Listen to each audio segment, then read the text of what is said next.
Certains disent que le virus peut se développer dans l'air, sur les vêtements ou dans les cheveux. Pouvez-vous nous apporter votre éclairage? Alors, le SARS-CoV-2, c'est le nom de ce virus qui entraîne cette maladie qu'est le Covid-19, ne se balade pas comme ça dans l'air. Il y a d'autres agents qui se baladent, c'est comme par exemple la tuberculose, ça se balade dans l'air, en effet, on peut l'attraper comme ça. Pour le Covid, ce n'est pas le cas. Le Covid, il se transmet dans de proche en proche, entre deux personnes, par des postillons que l'on va émettre lors d'une discussion, lors d'un éternuement ou lors d'un effort de toux. Donc c'est vraiment les gouttelettes finalement qu'on émet qui sont la source de contamination de ce virus en l'état actuel de nos connaissances. Ok. Une question très spécifique de Sylvie. Ayant une peau à moustique, je me demandais si les insectes, les oiseaux ou autres animaux peuvent faire circuler le virus et si oui, comment s'en prémunir?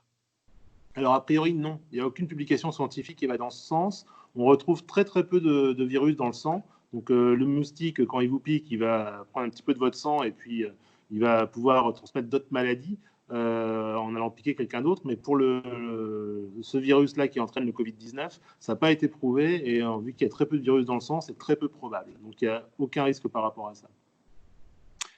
Béatrice nous demande, mon mari et mon fils aîné travaillent malgré le confinement, ils n'ont pas le choix. J'ai peur pour moi et mes deux plus jeunes enfants. Quelles règles adopter à la maison?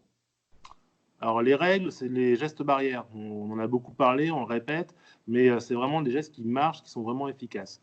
Donc on peut très bien aller travailler, hein. On est nombreux à devoir le faire en cette période de confinement.